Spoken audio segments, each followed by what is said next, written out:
할렐루야.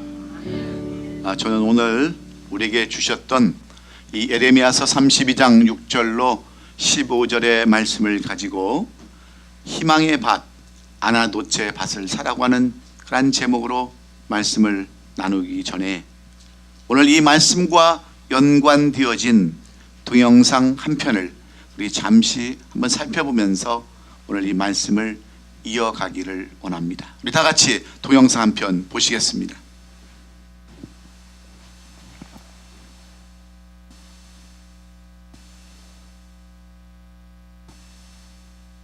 We've got some difficult days ahead, but it really doesn't matter with me now because I've been to the mountaintop. I don't mind. Like anybody, I would like to live a long life. Longevity has its place, but I'm not concerned about that now. I just want to do God's will. And He's allowed me to go up to the mountain. And I've looked over and I've seen the promised land. I may not get there with you, but I want you to know tonight that we as a people will get to the promised land.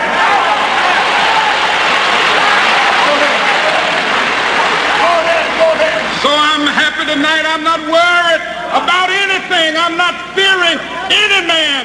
Mine eyes have seen the glory of the coming of the Lord.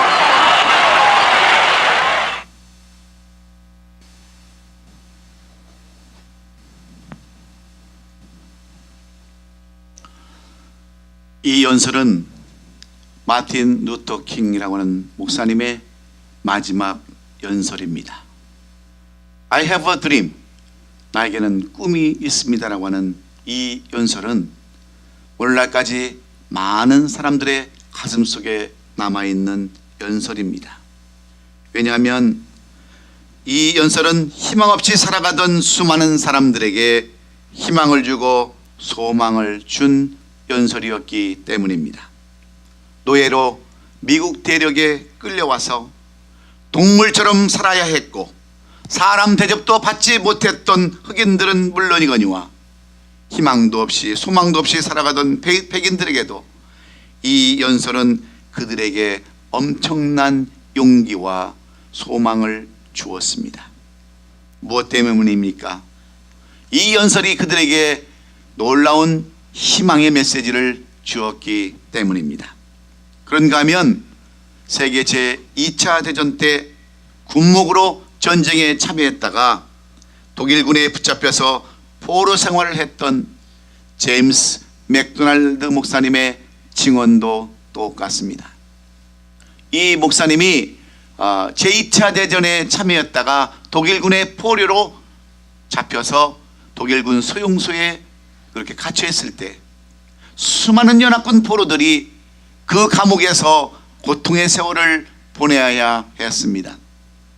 날이 가면 갈수록 포로 생활이 길어지면 길수록 포로들은 앞날이 보장되지 못해서 두려워하며 절망 가운데서 어떤 사람은 스스로 자해를 하고 어떤 사람은 도망치다가 붙잡혀서 더욱더 큰 곤욕을 치르기도 하고 만나면 싸우고 남의 물건을 훔쳐가고 그저 지옥 같은 그러한 삶을 살아야 했습니다. 왜냐하면 그 감옥은 절망의 감옥이었기 때문에 그렇습니다. 전혀 소망이 없고 희망이 보이질 않았기 때문에 그렇습니다. 그런데 어느 날 한 포로 병사가 길가에 버려졌던 이미 다 망가져버린 라디오 하나를 주워서 그것을 수리하고 복원시켰습니다. 그리고 밤에 몰래 영국의 BBC 방송을 듣게 되는데 어느 날 그 방송을 듣다가 깜짝 놀란 소식을 듣게 됩니다. 연합군들이 노르망디 상륙 작전에 성공을 했다고 하는 겁니다. 이 소식을 이 제임스 맥도날드 목사님에게 새벽에 전했을 때 제임스 목사님은 그 포로들에게 암암리에 그 소식을 전했습니다. 이제 우리가 풀려나게 될 것이라고, 이제 전쟁이 끝날 때가 되었다라고, 이러한 희망의 메시지를 전했을 때 많은 사람들이, 포로들이 희망을 갖기 시작합니다. 자유하던 사람이 더 이상 자유를 하지 아니하고, 도망갈 치료를 하던 사람들이 더 이상 도망을 가지 아니하고, 서로 싸우고 헐뜯고 남의 물건을 훔치던 사람들이 점점 변화되기 시작합니다. 예전 같으면 만나기만 해도, 부딪히기만 해도 서로 싸우고 시기하고 질투하고 증오하던 사람들이 이제 서로 만나면 하이파이브를 합니다. 그리고 알 수 없는 미소를 서로 보냅니다. 그리고 이제는 마음의 평안을 찾습니다.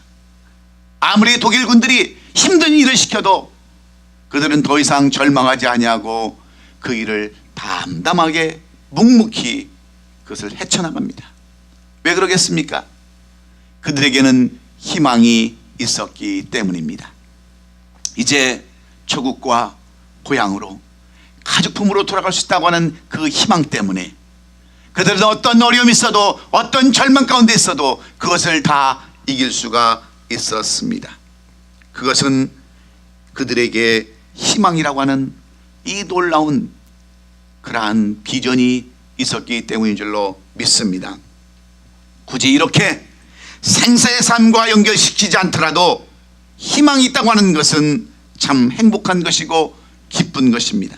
그래서 많은 사람들이 나름대로의 희망을 품고 살아가는데, 여러분은 어떻습니까? 여러분에게는 어떤 희망이 있으십니까?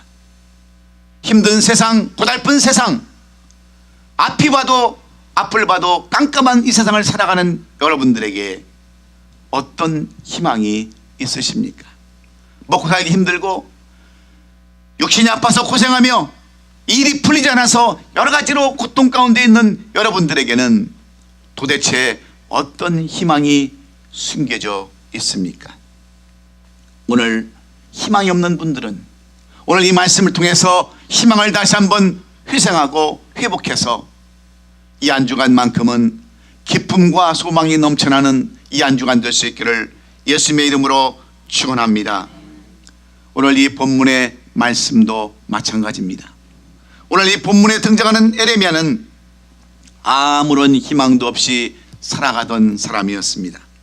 에레미야라는 이름은 두 가지의 의미를 가지고 있는데, 하나는 여호와께서 높이신다 그런 뜻을 가지고 있고, 또 하나는 여호와께서 던지셨다라고 하는 두 가지의 이상한 독특한 그러한 이름을 가지고 있습니다.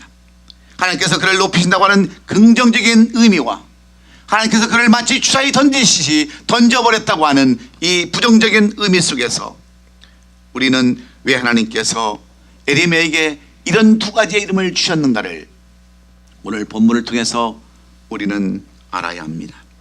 하나님께서 그를 높이셨다가 왜 마치 주사위처럼 던져버리고 내팽개쳐버린 소망이 끊어진 사람으로 불리워졌는가? 그것은 그 사람의 삶이 어디에다가 희망을 두고 살아가느냐에 따라서 그 인생이 달라지고 삶이 달라진다고 하는 귀한 교훈을 우리에게 주시고자 함인 줄로 믿습니다. 사실 에레미야가 활동하던 그 시대는 이스라엘의 역사에서 희망의 등불이 이미 다 꺼져버린 그러한 시대였습니다.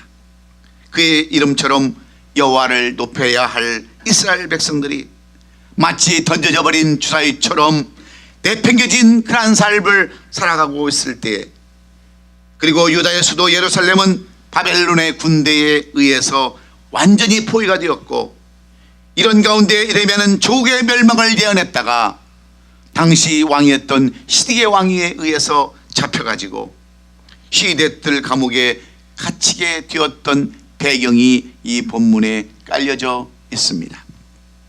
그 시대 감옥은 진흙 구덩이로 만들어진 그러한 시대 감옥입니다. 빛도 들어오지 않는 곳입니다.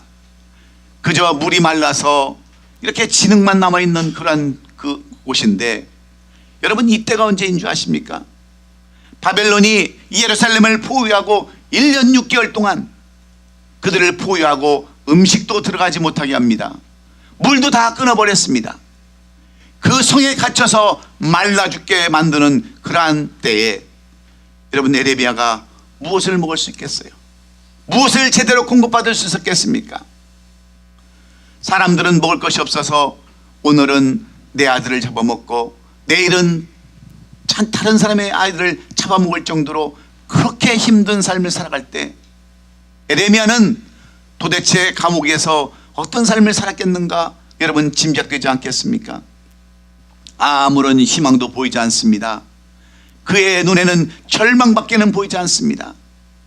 굶어서 뼈만 간뜩 남았을 그러한 힘들고 어려운 때에 오늘 이 본문에는 이상한 이야기를 이 에레미야에게 요구합니다. 그의 사촌이었던 하나멜이라는 사람이 찾아와서 이 시국의 이 환난 가운데에 그의 밭을 사라고 하는 이야기로 오늘 이 본문이 시작되고 있습니다. 여러분, 지금 이때가 언제입니까? 이때는 지금 전쟁 중입니다. 이때는 지금 암울한 시대예요. 여러분, 전쟁이 나면 사람들은 어떻게 합니까? 있는 것도 다 팔아서 돈을 만들거나 금으로 바꾸거나 해서 챙겨가지고 도망갈 꿈이라는 것이 전쟁 때의 삶인데, 지금 감옥에 갇혀서 먹을 것도 제대로 먹지 못하고 완전히 구금되어져 있는 이 에레미야를 그의 사촌 하나멜이 찾아와서 아나돗에 있는 밭을 사라는 것입니다. 아나돗의 밭은 어디에 있습니까? 바로 이 에레미야 선지자의 고향에 있는 땅입니다. 이 에레미야는 누구의 아들입니까? 아나돗의 제사장의 아들입니다. 아나들 힐기야의 아들이에요. 제사장의 아들 힐기야의 아들인데 자기 고향에 있는 땅, 그 땅을 하나멜이 와서 이제 사라고 하는 겁니다. 그런데 여러분, 오늘 이 본문에 보면 에레미야는 이유를 달지 않습니다. 내가 왜 그 땅을 지금 사야 되느냐고 억지로 강매하는 그 아나돗의 밭을 이 에레미야는 그냥 순수하게 그 밭을 샀다고 하는 것이 오늘 이 본문의 말씀입니다. 여러분, 아무런 소망도 없고 언제 죽을지 모르는 이 에레미야가 왜 이 아나돗의 밭을 샀다라고 우리에게 보여주는 것일까요? 여기에서 우리에게 보여주는 영적인 교훈이 어디에 있을까요? 이 교훈은 우리에게도 희망을 잃지 말라고 하는 말씀인 줄로 믿습니다. 아무리 하늘이 다 무너지고 땅이 다 꺼졌다 할지라도 절대로 희망을 놓지 말라는 말씀인 줄로 믿습니다. 이것이 영적인 교훈입니다. 그래서 이 에레미야는 그것을 보여주기 위해서 감옥에 갇혀 있지만 은 17세겔이라는 돈을 이 하나멜에게 지불하고 그 땅을 삽니다. 당시 은 17세겔이라는 돈은 건장한 장년이 1년 내내 벌어서 한 푼도 쓰지 아니하고 모아야 할 엄청난 돈입니다. 오늘날로 따지면 연봉으로 얼마가 되겠어요? 연봉으로 뭐 5만 불, 6만 불, 뭐 그건 되지 않겠습니까? 그 땅을 이 에레미야는 가감없이 사는 거예요. 그러면서 오늘 우리에게 보여주는 내용이 있습니다. 절망 중에도 소망이 전혀 없는 가운데도 그는 은 17세겔을 달아주고 이 땅을 샀다고 하는데, 어찌 보면 이것은 에레미야를 농락하고 무시하는 행동과 똑같습니다. 막 이 에레미야에게 전쟁통에 땅을 강매시켜서 팔게 하는 그러한 모습과도 같습니다. 그런데도 불구하고 이 에레미야는 그 땅을 샀던 이유를 이렇게 조목조목 써 놓았습니다. 하나님께서 어느 날 이 에레미야에게 임하셔서 이런 예언의 말씀을 줍니다. 내 사촌 하나멜이 내게 와서 아나돗의 땅을 사라고 할 것이다. 그것이 내가 물을 기업이고 내가 책임져야 할 그러한 일이라고 말할 것이다 라고 말씀을 이미 해 주셨어요. 이것이 하나님의 말씀인 줄 이 에레미야는 알았으므로 이렇게 써놨지 않습니까? 그래서 그 땅을 샀다고 그러는데, 오늘 우리는 여기에서 귀한 영적인 교훈을 얻어야 합니다. 우리가 이 세상을 살아가다 보면 얼마나 여러분 소망 없는 일들이 많이 있습니까? 아무리 노력해도 되지 않는 일들이 많이 있습니다. 그렇게 기도를 해도 이루지 않는 일들이 많이 있습니다. 자녀를 위해서 기도하는데도 일이 해결되지 않습니다. 남편을 위해서 여러분 그렇게 기도하고 간구해도 일이 되지 않습니다. 건강을 위해서 그렇게 기도해도 되지 않습니다. 그럴 때 우리는 얼마나 절망 가운데 살아가게 됩니까?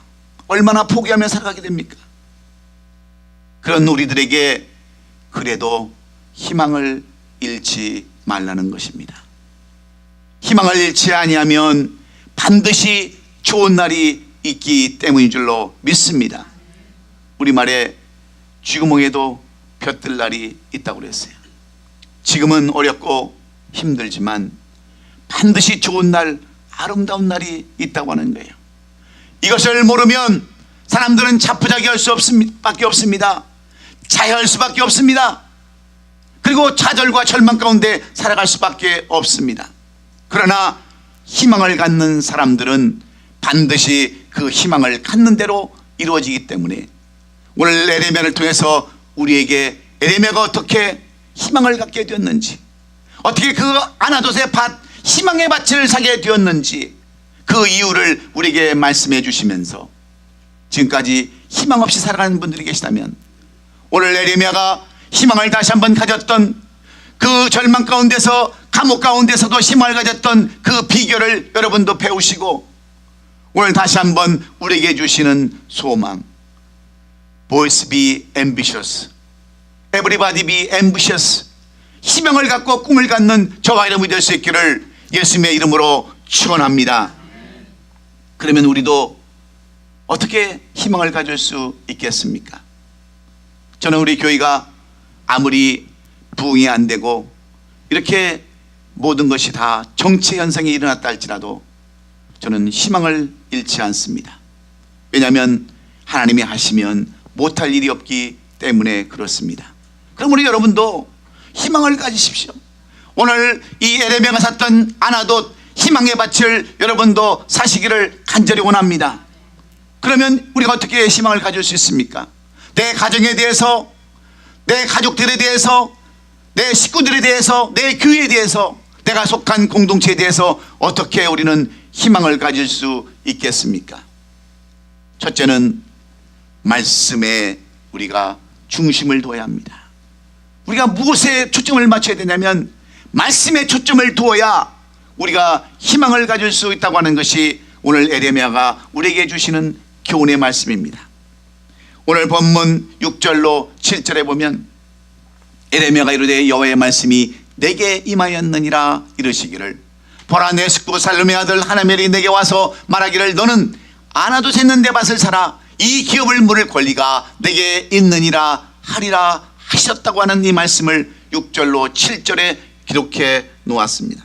무슨 말씀입니까? 무슨 의미예요? 하나멜이 와서 내게 밭을 사라고 그러면 무조건 사라고 하는 그런 말입니다. 그래서 이 예레미야는 따지지도 않고 이유도 묻지 아니하고 이 밭을 샀다고 하는 겁니다. 그 이유는 이 일이 있기 전에 이미 하나님께서 그에게 나타나셔서 예언의 말씀을 주셨기 때문입니다. 그래서 에레미야는 뭐라고 고백합니까? 에레미야의 말씀인 줄, 여호와의 말씀인 줄 알았으므로, 이렇게 고백하는 거예요. 내가 이렇게 남들이 보기에는 비합리적이고 비현실적으로 이렇게 전쟁통에 땅을 사는 것이 옳지 않지만 나는 그것이 여호와의 말씀인 줄 알았다고 하는 것입니다. 여러분, 우리가 하나님의 뜻을 알면 여러분 남이 이해하지 못하는 일들을 하게 되는 거예요. 우리가 하나님의 뜻을 알면 누가 뭐래도 여러분 하나님의 일을 위해서 여러분 일을 할 수 있는 것입니다. 우리는 지금 노예 모임을 우리가 주관합니다. 얼마나 많은 돈들이 필요하고 얼마나 많은 인력들이 필요함에도 불구하고 우리는 남들이 비웃을 정도의 그런 삶이지만 우리는 그 일을 시작했습니다. 왜 그런지 아십니까? 희망을 갖기 위해서입니다. 우리가 없는 중에도 부족한 중에도 하나님의 일을 감당한다면 하나님께서 우리에게 또 다른 희망을 줄 수 있다고 하는 그 기대 때문인 줄로 믿습니다. 그래서 하는 거예요. 우리가 많아 사는 것이 아니라, 넉넉해 사는 것이 아니라, 없는 중에도 부족한 중에도 이 일을 하는 것은 우리에게 하나님께서 비전을 주시고 희망을 주셨는데 그 희망을 놓치지 않기 위해서 하나님의 살아계심을 깨닫고 하나님의 뜻을 이루어드리기 위함인 줄로 믿습니다. 에레미야도 절망 중에 밭을 산 이유는 똑같이 절망 중에 있는 이스라엘 백성들에게 희망의 끈을 놓지 말라고 하는 의미에서 이렇게 밭을 샀습니다. 그렇습니다. 희망의 끈을 놓치지 않으려면 무엇보다도 하나님의 말씀에 여러분 희망을 가져야 합니다. 그래서 로마서 10장 17절에 우리에게 뭐라고 말씀합니까? 그러므로 믿음은 들음에서 나며 들음은 그리스도의 말씀으로 말미암느니라. 여러분, 믿음은요, 말씀이 있어야 믿음이 생기는 겁니다. 에레미야는 하나님의 말씀을 통해서 희망의 끈을 붙잡고 땅을 샀는데 그가 여호와의 말씀인 줄 알았다라고 하는 것은 단순히 지식적으로 알았다는 것을 의미하는 것이 아니에요. 이 알았다고 하는 것은 히브리어로 야다라고 하는 그런 뜻인데, 이 야다라고 하는 뜻은 하나님을 경험해서 알았다고 하는 거예요. 여러분, 에레미야가 하나님을 어떻게 알았겠습니까? 그는 늘 하나님의 말씀을 묵상하고 그 하나님의 말씀을 의지하며 그 말씀대로 순종하는 삶을 살았기 때문에 그는 핍박을 당하면서도 어려움을 당하면서도 이 하나님의 심판의 예언을 이스라엘 백성들에게 전할 수 있었습니다. 그는 잡혀서 죽을 줄 알면서도 이 하나님의 말씀을 전해서 이제 하나님께서 주시는 말씀이, 들려오는 말씀이 바로 여호와의 말씀인 줄 깨달았다고 하는 거예요. 여기에는 하나님의 뜻이 있음을 알았다고 하는 말씀과 똑같습니다. 그렇습니다. 하나님의 말씀을 붙잡고 사는 사람들은 하나님의 뜻을 알 수가 있는 거예요. 그래서 세상 사람들이 보면 마치 미친 짓 같지만, 손해보는 짓 같지만, 이 에레미야는 이 아나돗의 밭을 17세겔이나 주고 사게 되었던 것입니다. 사랑하는 성도 여러분, 오늘 우리들은 어떻습니까? 여러분들은 정말 하나님의 말씀을 그렇게 붙잡고 희망의 끈을 여러분 붙잡고 살아가고 계십니까?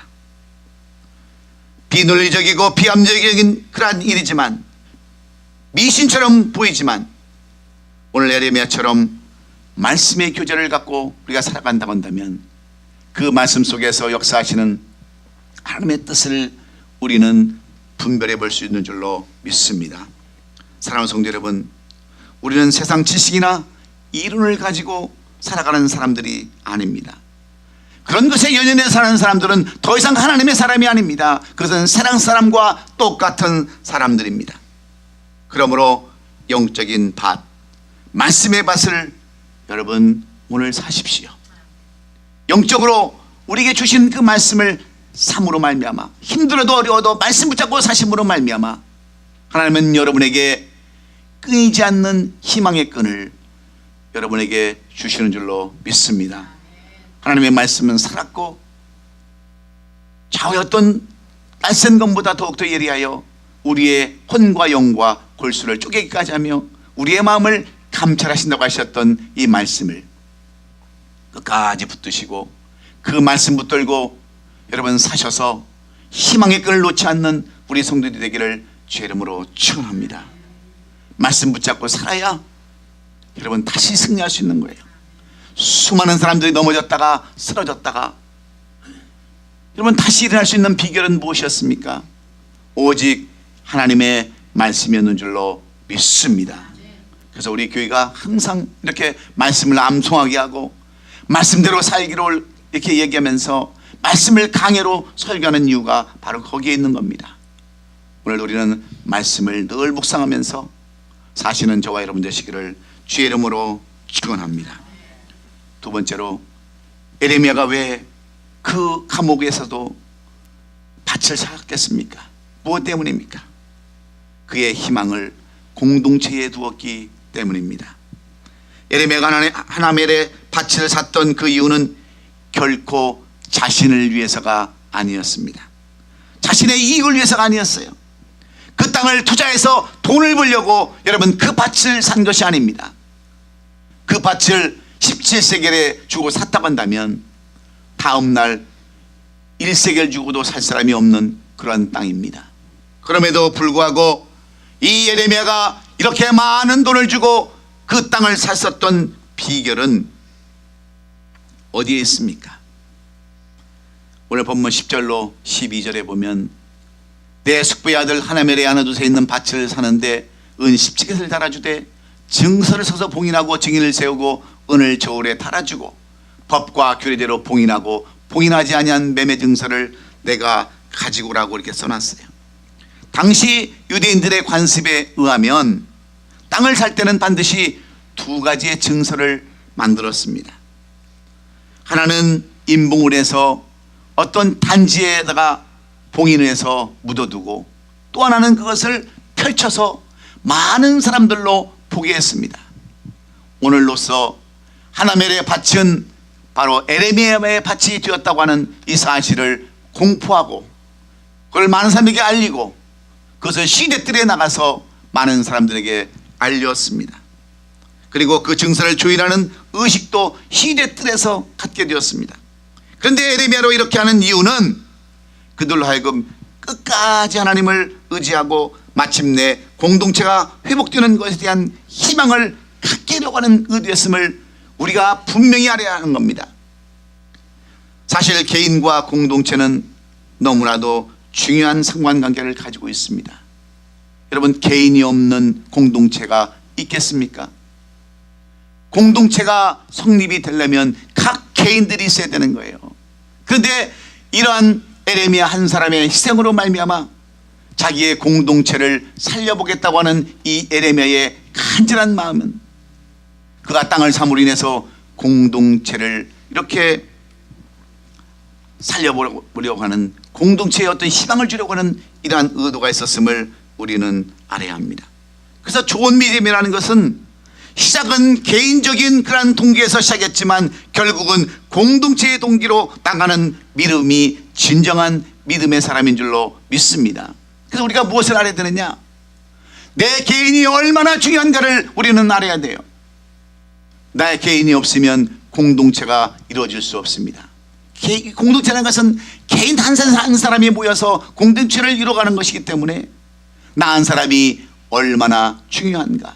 그래서 에레미야는 자기 한 사람 희생해서 내가 이렇게 땅을 사고 이렇게 엉뚱한 짓을 하는 것 같지만 이것은 결국은 공동체에 희망을 주기 위함이라는 사실을 우리에게 보여주는 줄로 믿습니다. 사랑하는 성도 여러분, 내 개인 한 사람 그 사람을 자체를 무시해버리고 나 같은 사람 있으나 마느나 하는 것처럼 생각한다면 우리의 공동체는 아름다운 공동체가 될 수 없습니다. 나 한 사람이 희생하고 헌신하고 그래서 이 공동체를 위해 사는 삶을 산다면 이 공동체는 정말 아름다운 공동체가 될 것입니다. 우리 교회도 마찬가지입니다. 나 한 사람 있으나 마나 하다라고 생각하고 나 한 사람 뭐 있으나 마나 한다고 생각하면 이 공동체는 절대로 성장할 수가 없습니다. 내가 이 공동체의 한 일원으로서 아름다운 공동체를 이어나가자고 하는 그런 간절함이 있을 때 이 교회도 성장하고 아름다운 공동체가 될 수 있었던 것처럼 에레미야는 자기 한 사람을 희생해서 이 아름다운 공동체에 희망을 주고자 했던 사실을 우리는 알아야 합니다. 우리가 잘 아는 대로 이솝의 우화에 보면 이런 이야기가 있습니다. 어느 한 주인이 어항에다가 2마리의 물고기를, 이렇게 큰 물고기를 키웠습니다. 그런데 어느 먼 곳에 여행할 기회가 있어서 먹이를 한꺼번에 다 주고 이렇게 가려고 하면서 먹이를 넣어줬습니다. 그런데 이 물고기 2마리가 생각을 해봅니다. 언제 올지 모르는, 이제 언제 먹을지 모르는 저 음식을, 먹이를 나 혼자 먹어도 부족할 텐데 저 상대방이 있으면 어떻게 저것을 나눠 먹을 수 있을까? 그래서 상대방 물고기를 물어 죽입니다. 그런데 날이 갈수록 그 물고기가 그 왕에서 썩기 시작하는 겁니다. 썩기 시작하자 물 전체가 다 썩어버립니다. 그래서 결국은 그 물고기도 같이 죽었다고 하는 이 이솝의 우화에서 우리는 무엇을 교훈받습니까? 공동체라고 하는 것은 나의 희생과 헌신이 없으면 같이 망해버리고 같이 죽는다는 사실을 우리에게 교훈해 주는 내용 아닙니까? 사랑하는 성도 여러분, 우리에게 희망을 어디에 두어야 합니까? 우리는 어떤 희망을 가져야 합니까? 나 개인의 희망을 두는 것이 아니라 우리의 공동체의 희망을 두는 것이 바로 아름다운 그러한 믿음의 사람들인 것을 여러분 깨달으시고, 우리 공동체에 여러분 그 포커스를 맞추고 희망을 갖는다고 한다면 내 개인은 물론이거니와 우리 공동체도 아름다운 공동체가 되는 줄로 믿습니다. 이 세상에 독불장군 한 사람도 없습니다. 이 사회는 혼자 살아갈 수 없는 그런 사회입니다. 그래서 우리가 협력하기를 원하고 우리가 그토록 한 마음이 되기를 그토록 간절히 원하는데, 에레미야는 자기 스스로가 희생해서 공동체에 희망을 주고 그 공동체가 희망의 끈을 놓치지 않기를 위해서 이렇게 밭을 사는 모습을 우리에게 보여주는 것입니다. 사랑하는 성도 여러분, 여러분도 나은 사람의 중요성을 깨달으시고 공동체의 희망을 가지시고 공동체의 상을, 하늘의 상급은 단체상임을 여러분 분명히 기억하시고 끝까지 희생하고 헌신함으로 이 아름다운 공동체를 이어가는 저와 우리 모든 성도들 될 수 있기를 예수님의 이름으로 축원합니다.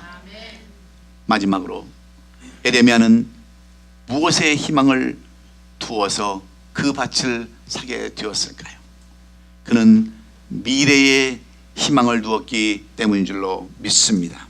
이 말은 미래를 바라보고 투자했다고 하는 말씀과 같습니다.